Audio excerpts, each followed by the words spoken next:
My coworker called me at midnight, his voice shaking with panic. He said, "Don't go home tonight.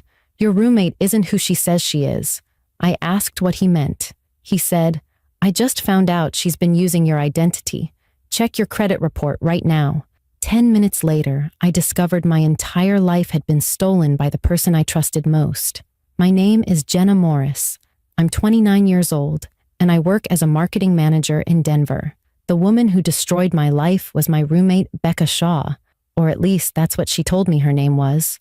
She was 28, claimed to work in event planning, and we'd been roommates for 8 months.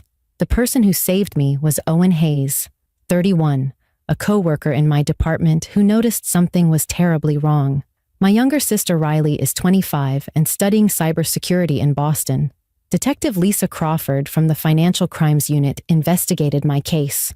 Marcus Chen is a fraud investigator who helped me recover from the worst violation I've ever experienced. If you want to know how I discovered my roommate had been systematically stealing my identity for months and how I fought back, drop a comment telling me where you're watching from and hit subscribe, because this story will change how you think about who you trust. 8 months before everything fell apart, I moved to Denver for a promotion. I'd been working at a marketing firm in Ohio for 5 years and finally got the opportunity to manage my own team at our Denver office. It was exciting but also terrifying because I didn't know a single person in Colorado. I had maybe 3 weeks to find an apartment and get settled before starting my new job. I looked at a bunch of places, but everything was either too expensive or in sketchy neighborhoods.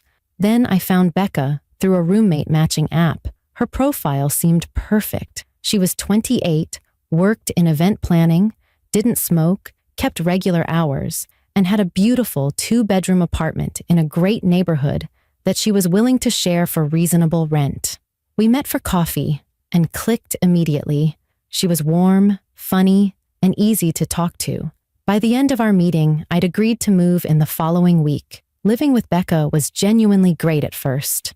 She worked irregular hours because of her event planning job, sometimes gone for entire weekends for weddings or corporate events, so we had plenty of space from each other. But when we were both home, we got along really well. We'd cook dinner together, watch movies, talk about our days.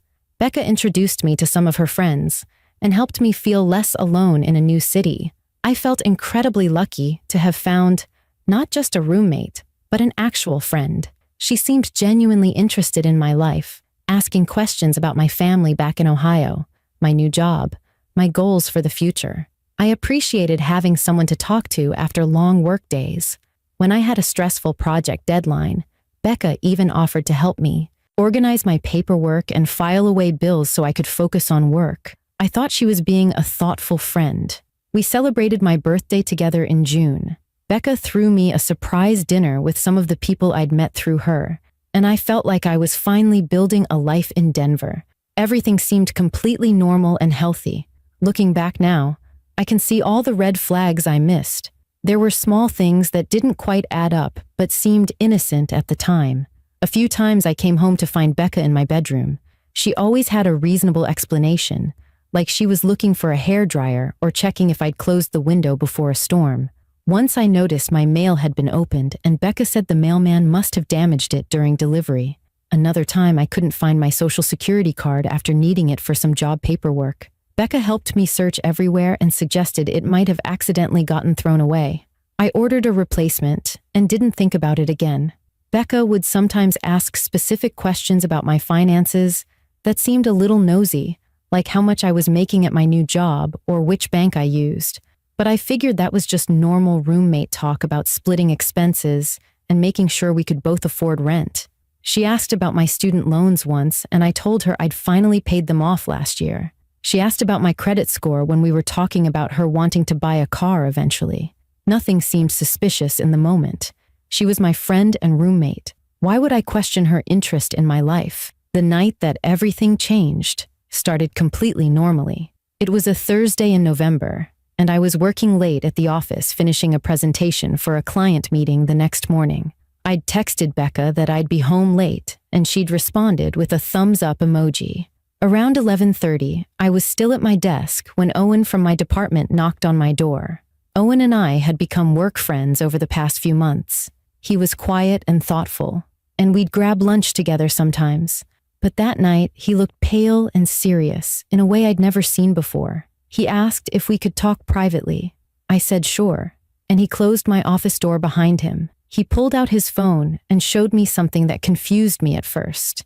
It was a profile on a dating app. The profile had my photos, pictures I recognized from my Instagram and Facebook, but the name on the profile wasn't mine. The bio contained accurate details about my job, my interests, even mentioned that I'd recently moved to Denver, but I had never created an account on that app. I'd never even heard of it. Owen explained that his cousin lived in Denver and had matched with this profile on the dating app. His cousin thought the woman looked familiar and sent Owen a screenshot asking if he knew her from work, since the bio mentioned our company by name. Owen had immediately recognized my photos and knew something was wrong, because he'd heard me say multiple times that I wasn't dating anyone and wasn't on any apps. Owen said he'd tried to contact the profile through the app's messaging system, asking direct questions about where they really worked and how they got those photos. Whoever was running the account had blocked him immediately. That made Owen suspicious enough to do some digging. He'd used reverse image search on my photos and found them posted on multiple other platforms across the internet. There were profiles on different dating sites, a rental application website, even a forum for people applying for personal loans. Someone was using my face, my photos, and details about my life all over the internet. Owen said he'd tried calling me earlier, but I hadn't picked up because I was in a meeting, so he'd waited at the office to tell me in person. I felt physically sick looking at his phone screen. I asked who would do something like this.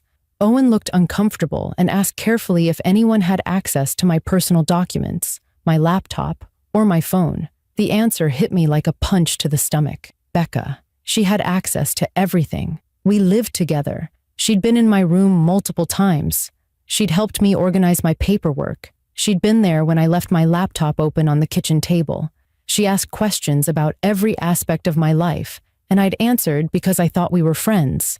Owen suggested I check my credit report immediately, right now, before doing anything else. I opened a free credit monitoring website on my computer and logged in using my basic information. What loaded on the screen made the room start spinning. There were 4 credit cards listed under my name that I had never opened. A personal loan for $15,000 that I'd never applied for. A car loan for $28,000. Multiple hard inquiries on my credit from the past 6 months, from companies I'd never contacted. My credit score had dropped from 760 to 550. I couldn't breathe properly. Owen looked at the screen and immediately said I needed to call the police right now. My hands were shaking so badly I couldn't dial my phone. Owen took it from me and called 911 himself. He explained calmly to the dispatcher that we had a victim of identity theft who'd just discovered extensive fraud and needed officers to respond. While we waited, I started frantically checking other accounts. I looked at my email login history and saw access from devices and locations I didn't recognize. Someone had been reading my emails for months. I checked my cloud photo storage and the activity log showed recent access from an unknown device. Someone had gone through all my personal photos. I called my bank's fraud hotline with shaking hands and told them I needed to freeze my accounts immediately because someone had stolen my identity. The representative put a hold on everything while I verified my information. Then I called Riley, even though it was after midnight in Boston. She answered groggily, asking what was wrong. I tried to explain, but my voice kept breaking. Riley woke up fast and told me to change every password I had right now and enable 2-factor authentication on everything. She asked who had physical access to my documents and devices. I said only Becca. Riley went quiet for a second and then said we needed to assume Becca had copies of everything. 2 police officers arrived at my office building around 12:30 in the morning. I walked them through everything I'd discovered in the past hour. The fake dating profiles Owen found, the fraudulent credit cards and loans on my credit report, the unauthorized access to my email and cloud storage. I told them about Becca, how we'd been roommates for 8 months, how she'd had access to my personal space and documents, how she'd even helped me file paperwork. The officers took detailed notes and said they needed to speak with Becca as soon as possible. They asked if I wanted to go home or if I had somewhere else to stay tonight. I said there was no way I could go home and face Becca alone, not knowing what she'd done. Owen immediately offered to drive me to a hotel and said he'd wait with me until I was checked in safely. The officers said they would go to my apartment to make contact with Becca and that I should stay away until they'd completed their initial investigation. At the hotel, I couldn't even think about sleeping. I sat on the bed with my laptop and kept searching my name online, finding more and more evidence of my stolen identity. There were reviews posted under my name on websites I'd never visited, a resume on a job search site with my real education history, but fake work experience. Every discovery made me feel more violated and angry. Around 2 a.m, I got a call from Detective Lisa Crawford from the Financial Crimes Unit. She'd been assigned to my case and wanted me to come to the police station first thing in the morning to file a comprehensive report with all the documentation I could gather. Then she told me something that made my stomach drop even further. Officers had gone to my apartment, but Becca wasn't there. When they looked around with the landlord's permission, they noticed that Becca's bedroom looked partially cleared out. Her closet had empty hangers, drawers were half empty, and personal items seemed to be missing. She'd started packing and leaving before I even discovered what she'd done. Detective Crawford said something else that made everything even worse. In the basement storage area assigned to our unit, officers found a locked filing cabinet that neither the landlord nor I had known was there. When they opened it, they found documents that didn't belong to me. There were multiple fake driver's licenses with my photos, but different names on them, blank checks printed with my bank account information, photocopies of my social security card, birth certificate, and passport. But there were also documents for 3 other women I'd never heard of. Becca had been running an organized identity theft operation, and I was just her most recent target. Over the next few days, the full picture emerged, and it was so much worse than I'd imagined. Detective Crawford explained that the woman I knew as Becca Shaw wasn't who she claimed to be. The real Becca Shaw was a woman living in Florida who'd had her own identity stolen 2 years ago and still hadn't fully recovered. The person living in my apartment had stolen that woman's identity and used it to build a fake life in Denver.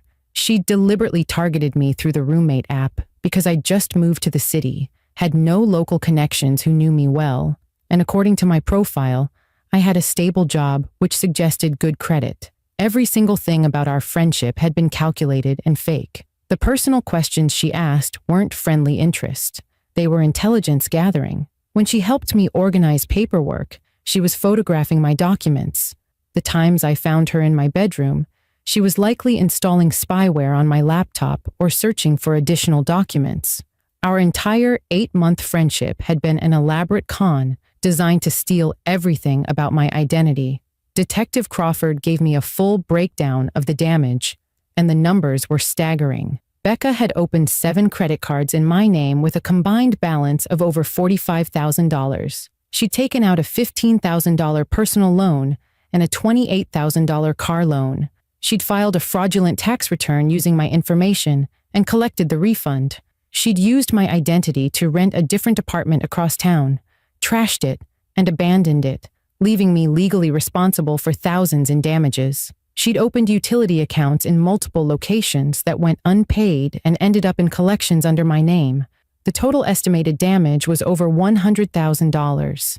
Even worse, because Becca had so much real information about me and had done everything so carefully with legitimate-looking paperwork, proving that I wasn't responsible would take months or possibly years.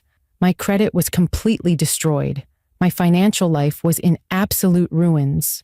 I refused to just accept this and let it destroy me. With Detective Crawford guiding me through the process, I filed formal police reports, submitted fraud affidavits to all 3 major credit bureaus, and started disputing every single fraudulent account. I hired Marcus Chen, a fraud investigator who specialized in helping identity theft victims recover. Marcus was honest with me that the process would be long, expensive, and frustrating, but he'd seen people recover from situations just as bad as mine. We'd need to document absolutely everything: contact every financial institution involved and build an airtight case proving I was a victim and not a willing participant. Riley flew out from Boston to help me. She used her tech knowledge to track down every single place online where my identity had been used. We spent entire weekends going through documents, making spreadsheets, filing disputes, and making phone calls. My mom, Susan, sent me money to help cover the legal fees and living expenses since my bank accounts were frozen during the investigation.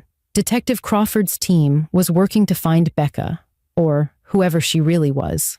They discovered she'd used the same pattern in 3 other cities before Denver. She'd find young professional women who were new to an area, become their roommate, gain their trust, steal their identities, and disappear before getting caught.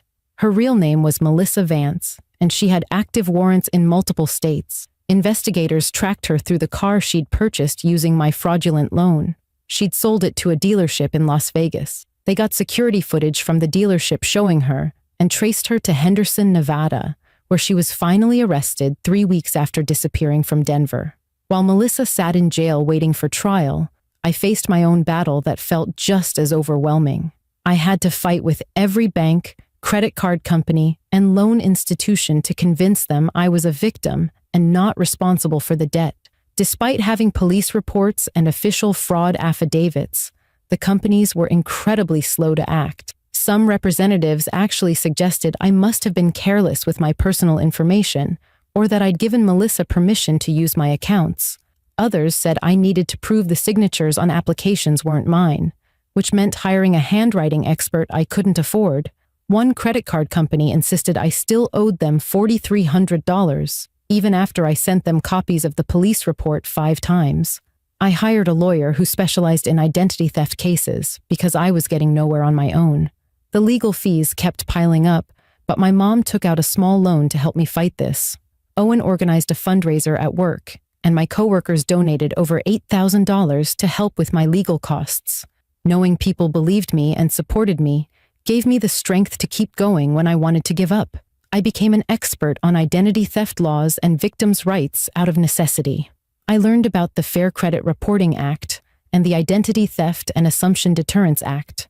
I learned which federal agencies to contact and how to escalate complaints when companies refuse to cooperate. Marcus taught me how to write effective dispute letters that cited specific laws and regulations. Riley helped me lock down all my digital accounts and taught me about security measures I'd never even considered before. Slowly, painfully, I started making progress. One credit card company finally agreed to discharge the fraudulent debt. Then another one followed. The personal loan was forgiven after 3 months of fighting. The car loan took 6 months, but was eventually resolved. Each small victory felt enormous after so much frustration. Detective Crawford kept me updated on the investigation into Melissa. She explained that Melissa was a skilled social engineer who'd studied psychology and manipulation tactics. Everything she did was calculated. She'd built trust quickly by sharing fake vulnerabilities and creating a sense of friendship. She'd asked seemingly innocent questions that gathered crucial data. She'd timed her thefts carefully when I was distracted with work. She'd spread the fraudulent activity over months, so nothing would trigger immediate red flags. Understanding that this was professional-level manipulation helped me stop blaming myself for being stupid or careless. Melissa's trial was scheduled for 8 months after her arrest. I would have to testify and face the woman who'd pretended to be my friend while destroying my life. I worked with a victim's advocate to prepare my testimony, practicing how to stay calm and stick to facts. I wrote a victim impact statement describing how the identity theft had affected everything: my credit score, my ability to rent apartments, my mental health, my ability to trust anyone. The prosecutor told me my case was strong and that with the evidence from multiple victims across different states, Melissa would likely face serious prison time. When the trial finally began, I sat in the courtroom watching Melissa being led in wearing orange jail clothes. She looked so different from the warm, friendly Becca I remembered. Her hair was darker. Her expression was cold and blank. The prosecution presented mountains of evidence: the fake IDs and documents from my apartment's basement storage, digital forensics showing Melissa accessing my accounts from her devices, testimony from 3 other women in different states who'd been victimized the same way, financial records tracing the stolen money through various accounts. When I took the witness stand, I kept my voice steady and told my story clearly. I described how we met, how Melissa had gained my trust over months, the specific ways she'd accessed my personal information. I explained the financial damage and the year of work it took to start recovering. Melissa's defense attorney tried to suggest I'd been careless, but I calmly explained that I'd taken normal precautions and that Melissa had deliberately exploited our living situation to commit crimes. When the attorney asked how this affected me, my composure finally cracked. I said I no longer trusted people easily, that I'd spent thousands of dollars I didn't have fixing problems I didn't create, and that I'd lost countless hours of my life proving my own identity belonged to me. The other 3 victims gave similar testimony. One woman had been arrested for crimes Melissa committed using her identity. Another had been denied her dream job because of the destroyed credit. The pattern was undeniable and devastating. The jury took less than 4 hours to find Melissa Vance guilty on all charges. At sentencing, the judge called her crimes calculated and cruel. Melissa was sentenced to 12 years in federal prison and ordered to pay full restitution to all victims.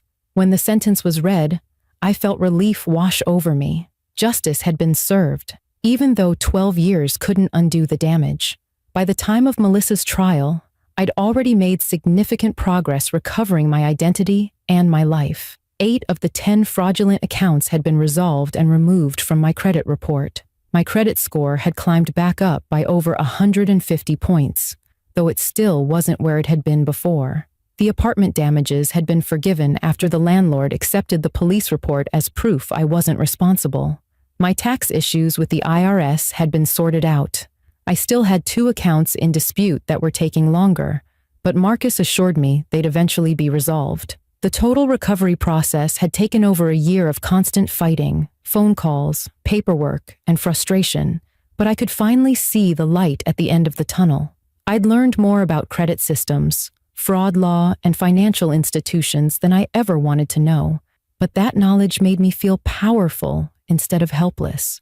After the trial ended, I made the decision to stay in Denver instead of running away from the city where everything had happened. I'd built real friendships here, especially with Owen, who'd literally saved me by paying attention and speaking up when something seemed wrong. I'd found a therapist who specialized in trauma from financial abuse and betrayal, and our sessions helped me process the complicated emotions that came with being deceived so completely by someone I'd trusted. I moved into a small studio apartment where I lived alone. I preferred that to the risk of another roommate situation, at least for now. I adopted a dog from a rescue shelter, a sweet mutt named Charlie, who was loyal and honest in ways that felt safe. Riley visited from Boston several times, and my mom came to stay for an entire month to help me settle into my new place and just be there for support. About 6 months after the trial, I was contacted by a victims advocacy organization that worked specifically with identity theft survivors. They asked if I'd be willing to talk with other victims who were just starting their recovery journeys. I agreed, thinking it might help me process my own experience, and I found it incredibly healing to guide others through the same system I'd fought so hard to navigate. I started volunteering regularly, offering practical advice about dealing with creditors, writing effective dispute letters, and maintaining hope during the long recovery process. I also began speaking at community centers and local colleges about identity theft prevention. I shared my story to help people understand how it really happens, that victims aren't stupid or careless, and that con artists like Melissa are skilled, professionals who exploit normal human trust. Through this advocacy work, I found real purpose in what had been the worst experience of my life. I learned to balance healthy caution with the ability to still connect with people. My therapist helped me understand that what Melissa did wasn't my fault, and that being open to friendship wasn't a weakness or a mistake. But I did change how I protected myself. I froze my credit so no one could open accounts in my name without me unfreezing it first. I started using completely unique passwords for every single account, and a password manager to keep track of them. I enabled two-factor authentication on everything. I checked my credit report every month instead of once a year. I was more thoughtful about what personal information I shared and who I shared it with. But I also reminded myself that protecting yourself doesn't mean distrusting everyone. It just means being informed and taking reasonable precautions that everyone should take. Despite all the trauma, some genuinely positive things came from the experience. I developed a much closer relationship with Riley through everything we went through together. I discovered I was far stronger and more resilient than I'd ever known. I became an advocate who's helped dozens of people recover from similar situations. Owen introduced me to one of his friends, a teacher named Alex, and we started dating slowly and carefully. I was honest with Alex from the beginning about what I'd been through and why I needed clear boundaries and open communication. He was patient and understanding, and we built something healthy and real. I even got promoted at work partly because my boss said she was impressed by how I'd handled such a difficult situation with determination and professionalism. 2 years after Owen knocked on my office door that night, my credit has completely recovered. Every fraudulent account is resolved. I've saved up an emergency fund again. I bought a car with my own legitimate auto loan. I still have moments of anxiety when I need to share personal information or when someone wants to get close quickly. But I have tools to manage those feelings and people I can talk to about them. Melissa Vance is 4 years into her 12-year sentence. And honestly, I rarely think about her anymore. What she did became a chapter in my life, not the whole story. I'm 31 now, and I've rebuilt everything she tried to destroy. What I learned is that identity theft isn't just a financial crime where someone steals your credit card number.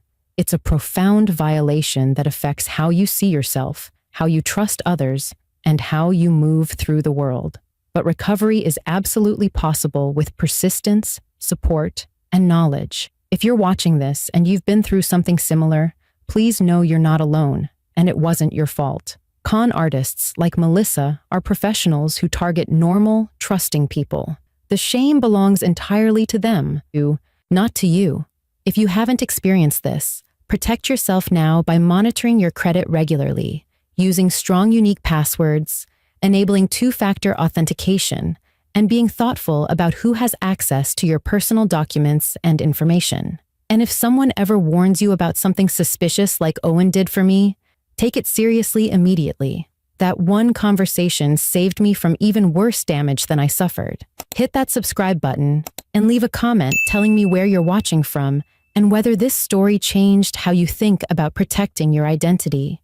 If sharing my worst experience helps even one person avoid this nightmare, or helps one victim feel less alone in their recovery, then it was absolutely worth reliving it.